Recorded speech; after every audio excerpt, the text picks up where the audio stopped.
Let me tell you something that will challenge everything modern society has taught you about what women truly value. We live in a world obsessed with material displays of success, the luxury cars, the expensive dinners, the designer gifts, the lavish lifestyles plastered across social media. Men exhaust themselves chasing money, believing it's the key to a woman's heart, while completely missing the deeper truths that the ancient Stoics understood about human nature and genuine connection. Marcus Aurelius, the wealthiest and most powerful man in the known world, wrote extensively about how empty material possessions are when it comes to creating meaningful relationships. Seneca, despite his vast fortune, taught that what humans truly crave cannot be bought. Epictetus, who owned nothing as a slave, commanded more genuine respect and admiration than most wealthy Romans. These philosophers understood something that modern men have forgotten in their desperate pursuit of financial success. What I'm about to share with you isn't based on romantic fantasy or wishful thinking. It's based on fundamental human psychology that hasn't changed in thousands of years. Women, like all humans, are wired for certain deep needs that transcend material comfort. Yes, financial stability matters. Yes, resources are important. But there are 5 things that create a connection so profound, an attraction so genuine, that they make money look like the superficial tool it really is. These aren't tricks or techniques. They're qualities that emerge when a man develops genuine character through Stoic practice. And here's the fascinating part. Women rarely talk about these things openly, not because they're secrets, but because they operate below the level of conscious awareness. They're felt rather than thought, experienced rather than explained. When a man embodies these qualities, a woman doesn't think, "Oh, he has these 5 things." She simply feels drawn to him in a way she can't quite explain, a way that has nothing to do with his bank account. Not unshakeable presence in chaos. The first thing women value more than money is a man's ability to remain centered when everything around him is falling apart. This isn't about suppressing emotions or pretending problems don't exist. It's about maintaining what the Stoics called the inner citadel, an unshakable core that remains stable regardless of external storms. In a world where most men are slaves to their circumstances, reactive to every change, anxious about every uncertainty, a man who maintains his composure is extraordinarily rare. Picture this scenario. A couple faces a sudden crisis, job loss, family emergency, health scare, financial setback. The man with money, but no presence, panics, lashes out, drowns in anxiety, or worse, abandons ship. His money becomes worthless because he himself has become unreliable. But the man with presence, even if he has modest means, becomes the rock in the storm. He acknowledges the difficulty without being consumed by it. He takes action without panic. He provides stability not through his wallet, but through his being. This quality speaks to something primal in human psychology. Throughout history, survival often depended on having someone who could think clearly in crisis, who wouldn't be paralyzed by fear when danger arrived.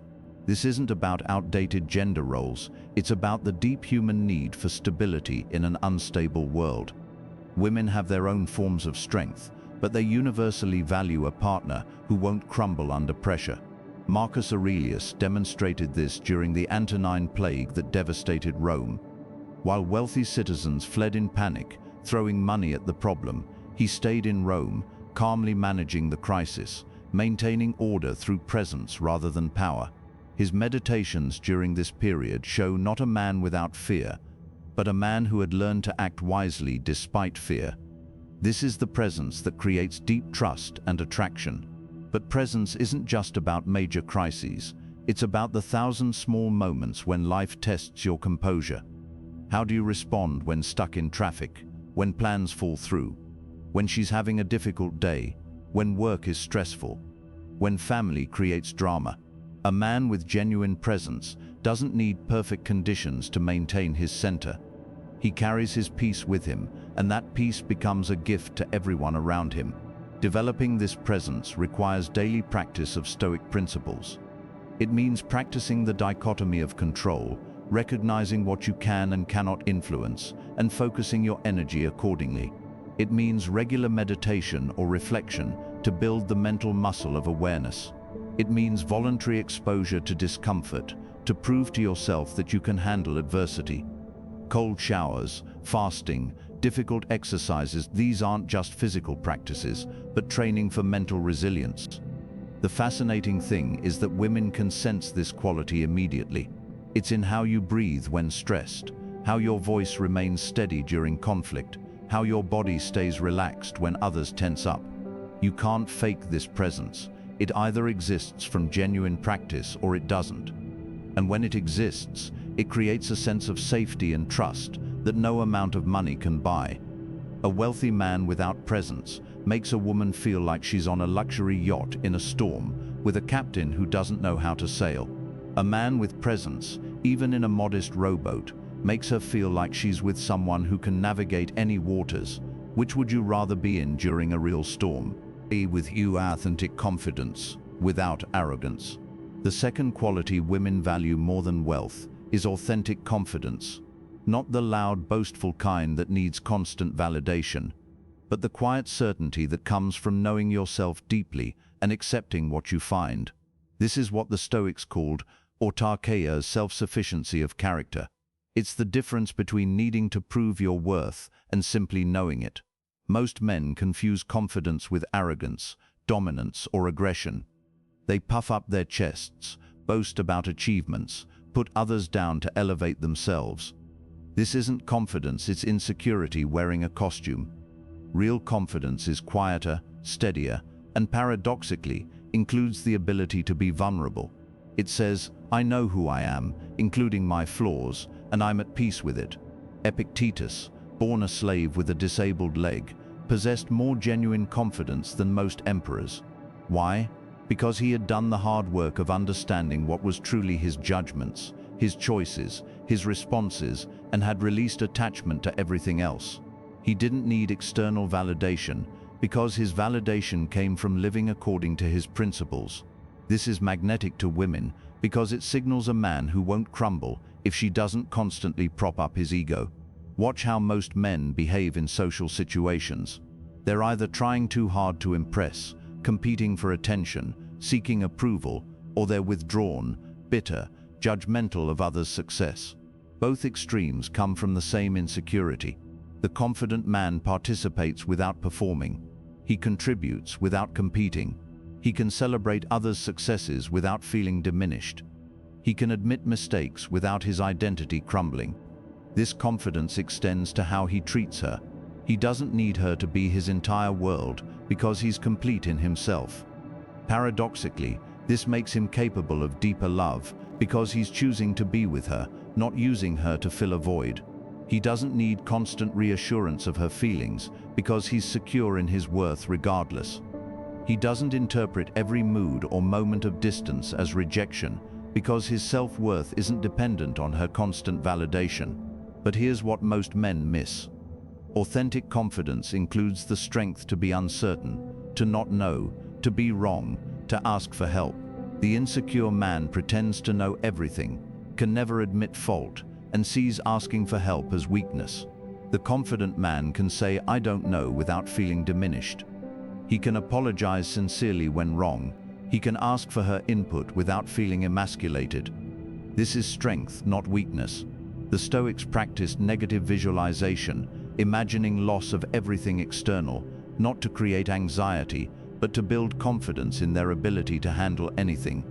When you know you could lose your job, your money, your status, even your relationship, and still be fundamentally okay because your worth comes from your character, you develop unshakable confidence.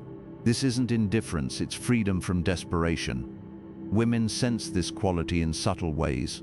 It's in how you walk into a room present, but not demanding attention. It's in how you speak, clear, but not dominating conversation. It's in how you handle rejection, disappointed perhaps, but not devastated.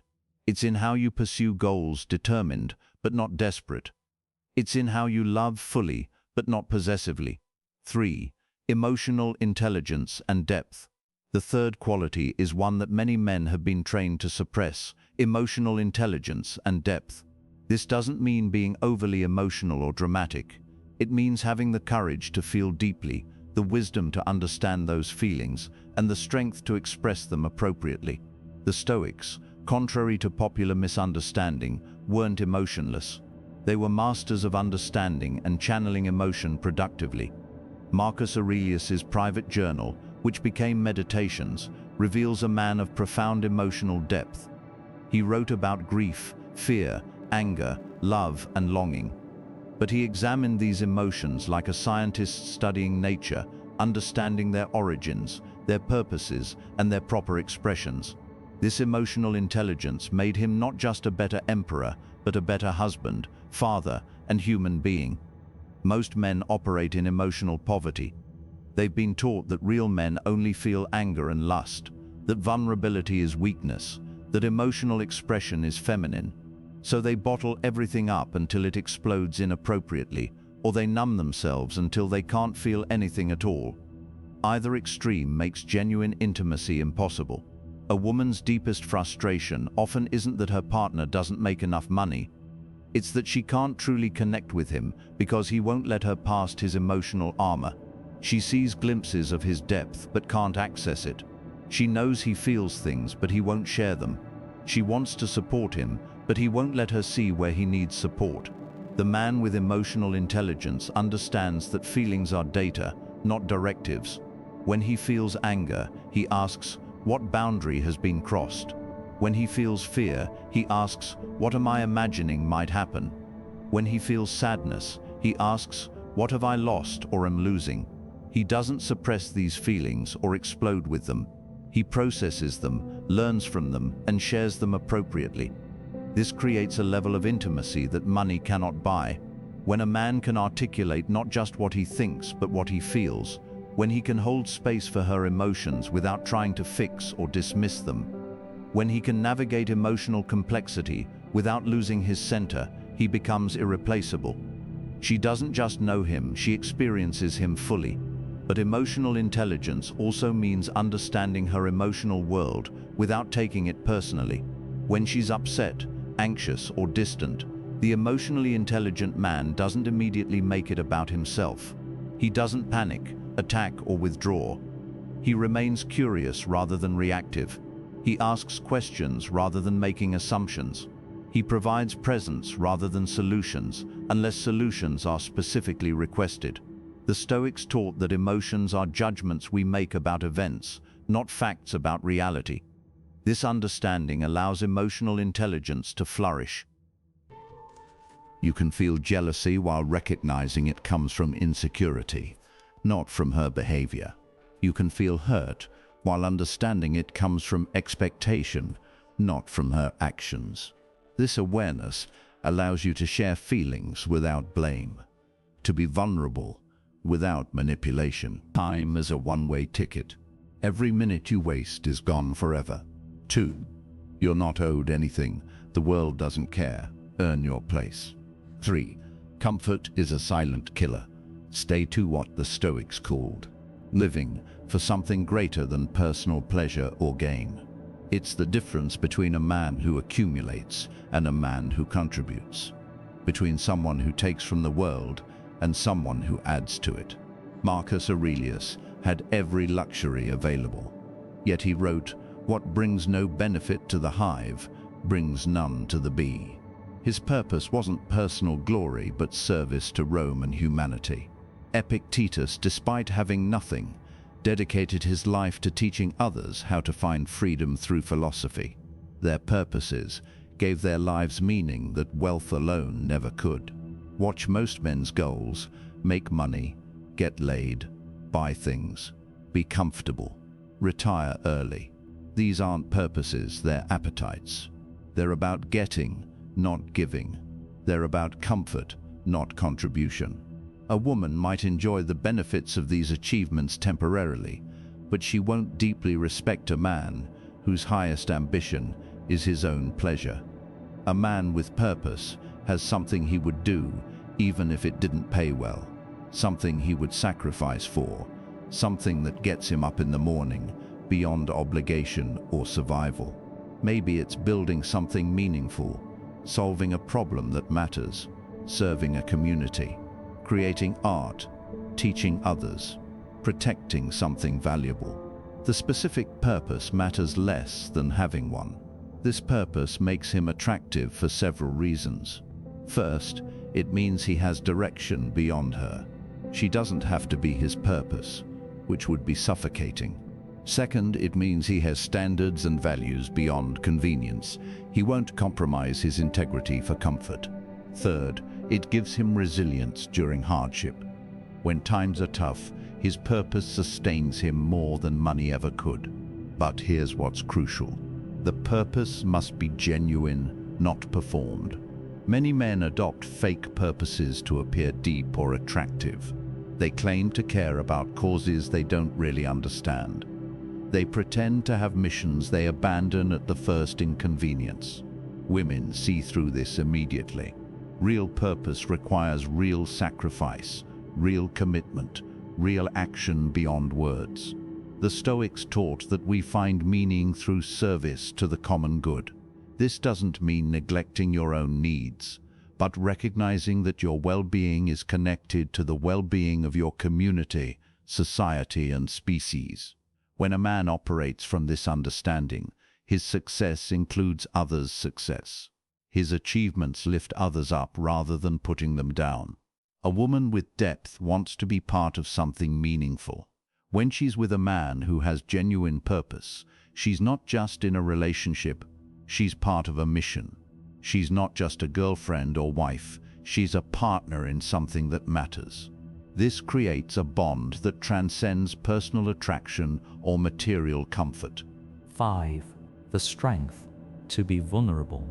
The fifth and perhaps most paradoxical quality women value more than money is the strength to be genuinely vulnerable. This isn't weakness masquerading as vulnerability or manipulation through emotional display. It's the courage to be seen fully, flaws and all, without armor or pretense. It's what the Stoics called the courage to be human. Seneca wrote letters to his friends, admitting his failures, fears, and struggles. Marcus Aurelius documented his private doubts and self-criticisms. These weren't weak men, they were strong enough to acknowledge their humanity. They understood that pretending to be invulnerable is actually a form of cowardice, a fear of being truly seen and known. Most men build elaborate fortresses around their true selves. They project images of having everything figured out, never doubting, never hurting, never failing. They think this makes them appear strong, but it actually makes them appear inhuman and ultimately untrustworthy. How can she trust someone who never shows his real self? How can she connect with someone who's always performing strength? Real vulnerability requires tremendous strength because it risks real rejection. It's saying, "This is who I actually am, with all my doubts, fears, failures, and flaws. I hope you can accept me, but I'll survive if you can't." This is different from dumping emotional baggage or seeking mothering. It's offering your authentic self without guarantee of acceptance. When a man can admit he's scared about a career change, worried about being a good enough partner, struggling with a family relationship or dealing with self-doubt, without making it her job to fix him, he creates space for genuine intimacy. She can share her own vulnerabilities without fear of judgment. The relationship becomes a place of mutual support rather than mutual performance. But vulnerability must be paired with responsibility. Sharing your struggles without taking ownership of them is just complaining. Admitting fears without working on them is just wallowing. True vulnerability says, "This is what I'm dealing with, this is what I'm doing about it, and I wanted you to know the real me, not just the polished version." The Stoics practiced vulnerability through their philosophical exercises. They would publicly examine their faults, acknowledge their mistakes, and work on their character flaws openly. This wasn't self-flagellation but honest self-improvement. They understood that hiding weaknesses doesn't eliminate them, it just prevents growth. Women have been socialized to be vulnerable, often to their detriment. When they meet a man who can match their vulnerability with his own, who can create safe space for mutual authenticity, it creates a connection that money cannot buy. She doesn't just love who he pretends to be, she loves who he actually is, shadows and all. The integration of all five. These five qualities don't exist in isolation. They reinforce and build upon each other. Presence creates the foundation for authentic confidence. Confidence allows for emotional intelligence. Emotional intelligence reveals genuine purpose. Purpose provides the strength for vulnerability, and vulnerability deepens presence. Together, they create a man who is genuinely attractive at the deepest level. This isn't about becoming perfect or checking boxes. It's about the ongoing work of developing character. The Stoics called this the practice of virtue, not a destination, but a direction. Every day offers opportunities to develop these qualities. Every interaction is a chance to practice them. Every challenge is an invitation to strengthen them. A woman who experiences a man embodying these qualities feels something she might struggle to articulate. She feels safe, but not bored. Challenged, but not threatened. Seen, but not exposed. Valued, but not pedestalized. Loved, but not possessed. This creates a connection that transcends circumstances, that survives hardships, that deepens with time rather than fading with familiarity. Money can buy presence, dinners, trips, experiences, but it can't buy presence. Money can buy the appearance of confidence, clothes, cars, status symbols, but it can't buy authentic confidence. Money can buy therapy and self-help books, but it can't buy emotional intelligence. Money can buy the image of purpose, but not purpose itself. Money can buy comfort that makes vulnerability seem unnecessary, but it can't buy the strength to be vulnerable. The practical path forward. So how do you develop these qualities?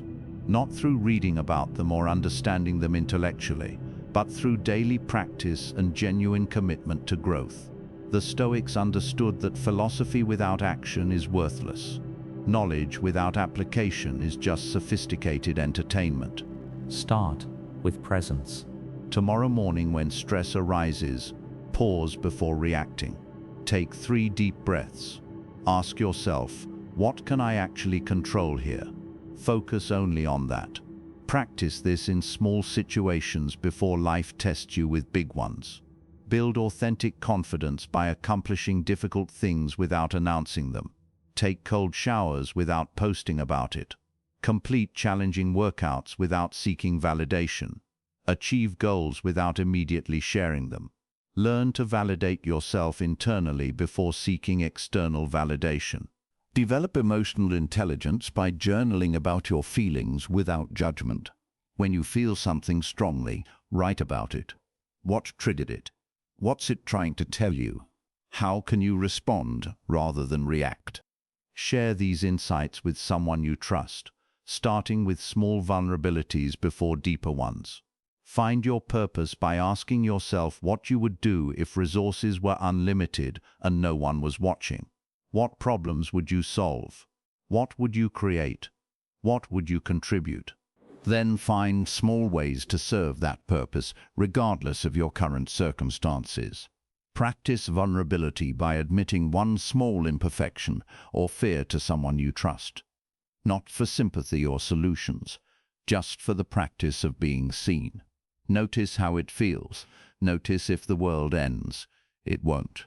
Conclusion: the ultimate paradox. Here's the ultimate paradox that the Stoics understood. When you develop these qualities that women value more than money, you often become more successful financially as well. Presence makes you effective in business. Confidence opens doors. Emotional intelligence improves all relationships, including professional ones. Purpose drives achievement. Vulnerability creates genuine connections that become opportunities. But that can't be why you develop them, or they become performative rather than genuine. You develop them because they make you a better human being. They make you someone you respect when you look in the mirror. They make you someone who can handle whatever life throws at you. They make you someone capable of deep, meaningful relationships.